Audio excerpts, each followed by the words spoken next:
I'm your friend, Dr. Charles Apoki.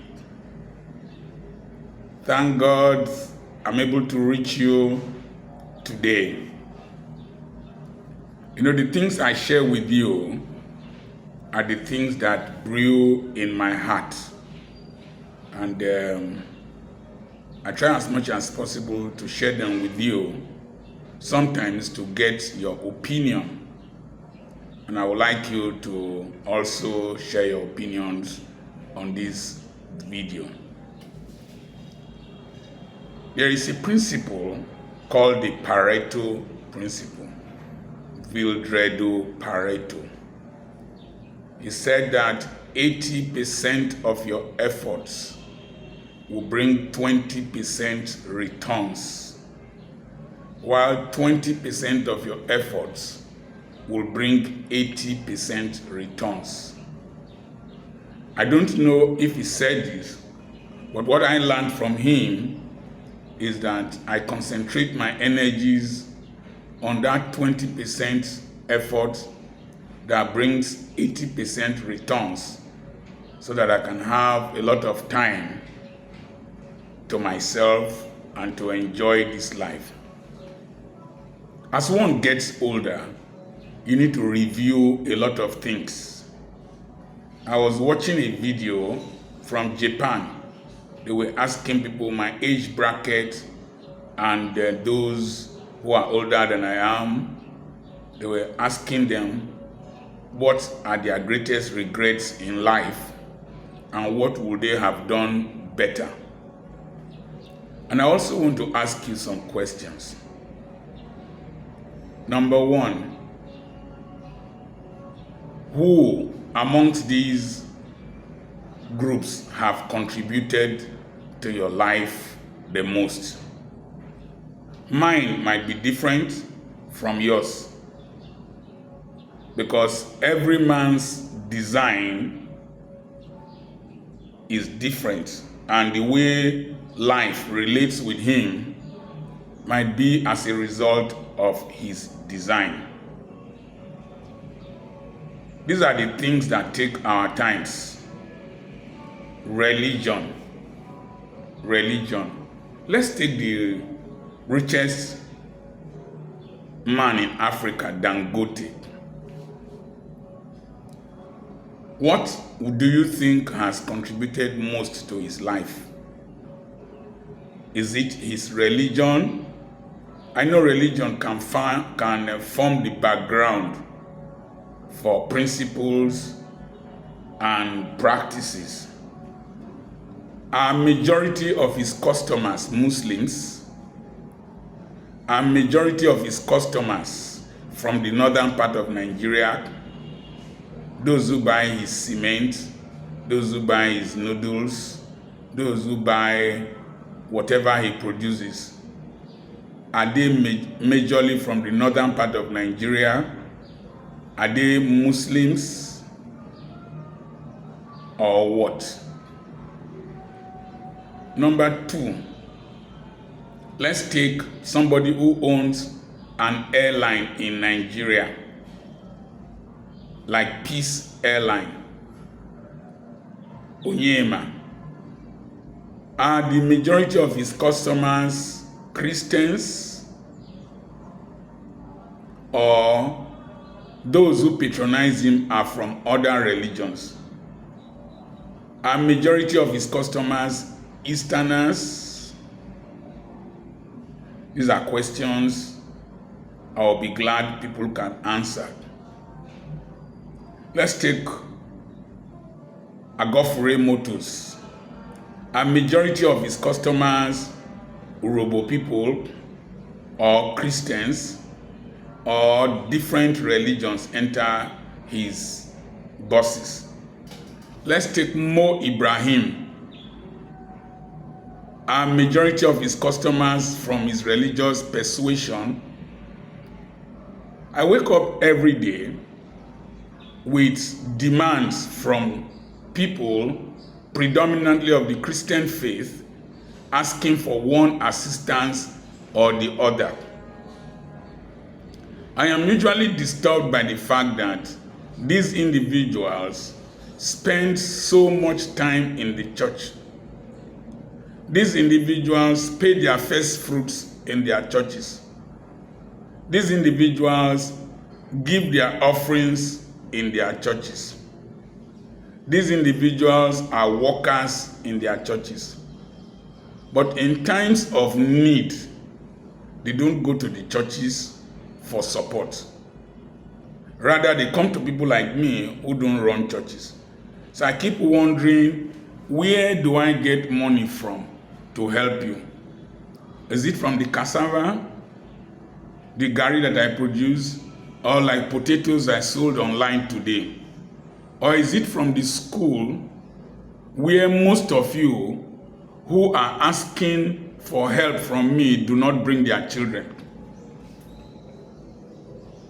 I found out that most people will spend their time, their energies, pursuing religious fanaticism and bigotry, and discriminate against people from other religions. But if they think carefully, majority of their customers are not members of their churches, they are not members of their denominations, they are not members of their faith. I have hardly seen a Muslim buying suya, that's what do they call it now, is it steak, from a fellow Muslim. Either they don't eat cows, I don't know. Most of what they sell around Nigeria are bought by majority by non-Muslims. So why these religious battles and religious fights?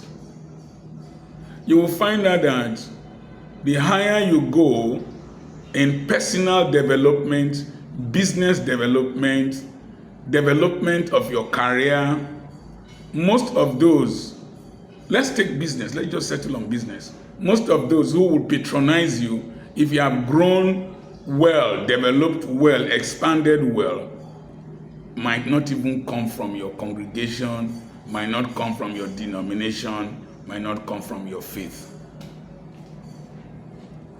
Then another question. Relatives, another arrow. The level you have reached in life, how much of your relatives or how much did your relatives contribute to your development? From your teachers in school, to your classmates in school, to the friends you made, to the connections you have, to the members of your church if you are a pastor, how much of what has been the mainstay of your life is from members of your family? Where have you gotten the greatest opposition and despised most? For me, apart from education that my parents gave to me, my greatest contributors have been outside my immediate family. Other people's stories might be different. For those of you who come from wealthy families, your family might be the foundation on which you are resting.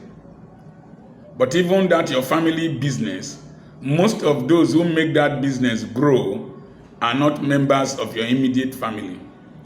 They are other people's children, other tribes, other people working in your father's business to make it grow. The greatest opposition I have received and abuses are from those who are close to me. The greatest pain and trauma and stress I have received are from family members, relatives. Let's come to another arrow: relationships cultivated.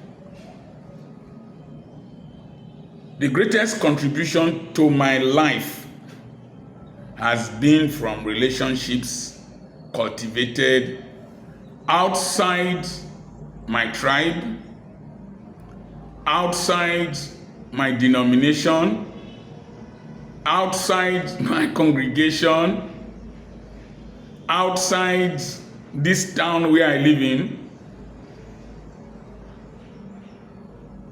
more from people who I would say are no way related to me by blood, by denomination, by tribe, or whatever. So, some questions will come up later. Those who have related with me not based on sympathy. They've related with me based on my productivity, the values I hold, my intellect, and my contribution to their lives, and the models I have created, or the products I am selling, or the services I am rendering.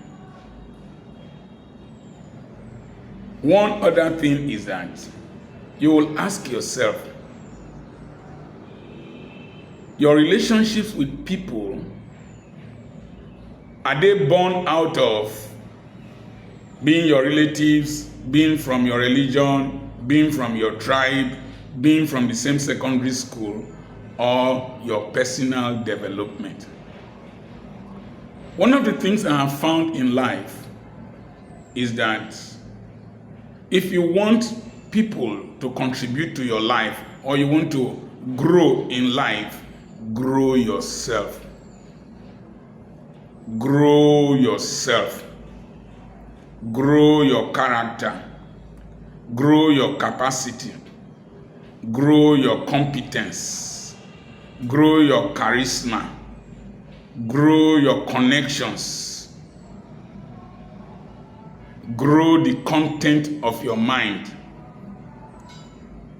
If you work on these things in your life, you will notice that cash will come, connections will come, contacts will come, and you discover that your life is improving on a daily basis. God helped me that I started developing myself quite early in life. I focused on my life quite early. Another C, I forgot to add is club. You belong to a club. Ask yourself, how much has your club members contributed to you? Are they your major customers? Are they your major clients? Are they the people who recommend you most? The question I'm asking now might be quite different for the Jewish people who make sure they patronize themselves. The Israeli people, they patronize themselves before any other tribe. No wonder they've done well. But we are not Israelis. Develop your character.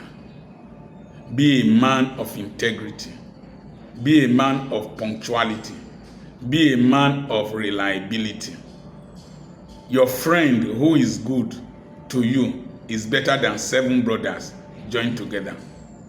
I think it's in Proverbs chapter 17, verse 17. If anything happens to you as you get older, you might find out that it is your friends that will contribute most to your life, to your recovery. They will, even to bury you, they will contribute more towards your burial.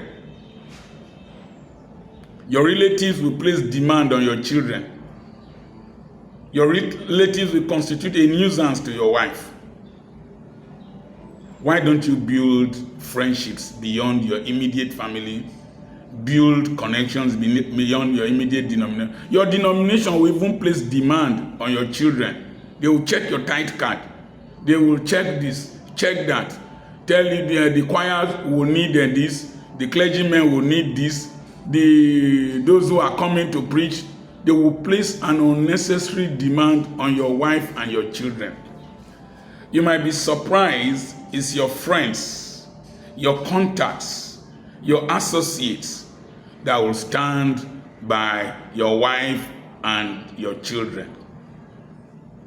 So, spend your energy developing yourself, developing relationships, cultivate them, nurture them, contribute to their lives. Don't only be a parasite. Why most people avoid you is that you only come in contact with them when you need something from them, so they avoid you. Ask yourself, this person I am going to meet, what have I contributed to his life or her life, contributed to where he is now? And if you are working for somebody or relating with somebody, when you want to leave that place, please live with a good relationship still intact.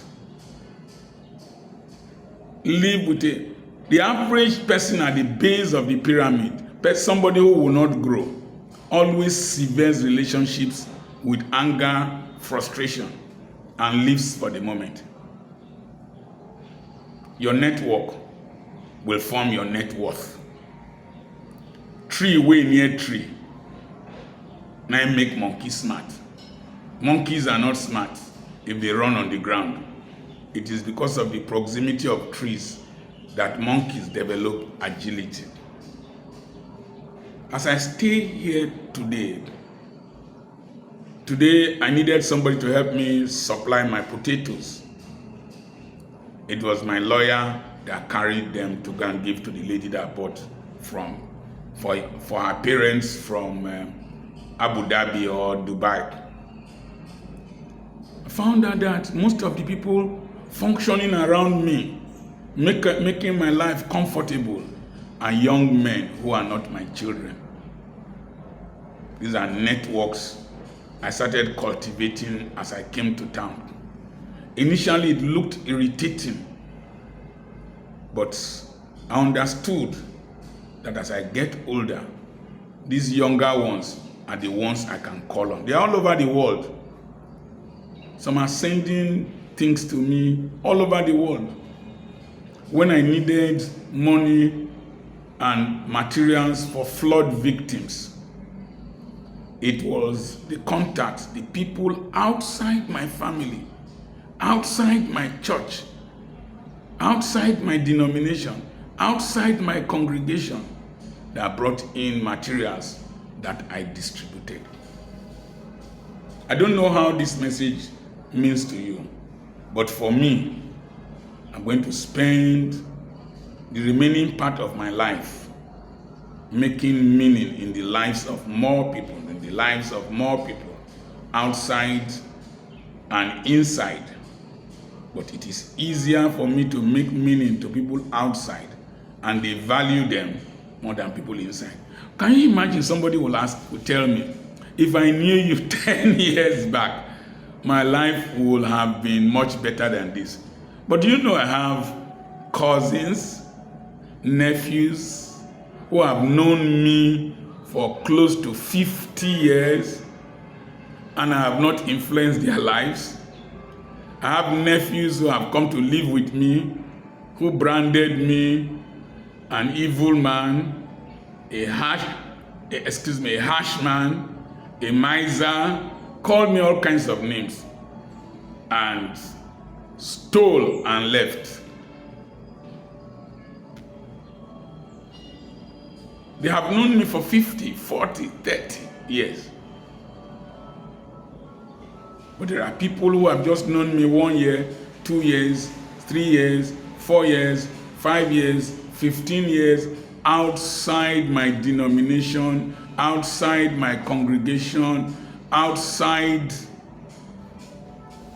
and they've been of great contribution to my life. Even the contributions I make to society, they are the ones who appreciate it most. The Bible says a prophet is not honored in his household. And they talked about household wickedness. Remember, the only man Jesus prayed for 2 times was from Bethsaida. And it was that Bethsaida that somebody said, can anything good come out of Nazareth? Think about these things. Deploy your energies into places where you get maximum results. I remain your friend, Dr. Charles Apoki. Remember, subscribe to my YouTube channel. Go to petrapublications.com and get my materials. Petra is Petra, publications.com. One word. Get my materials. Then go to my WhatsApp page, +234 7052 136763. Send me a message, and then do that 1 minute video. And send to me. God bless you and bless you.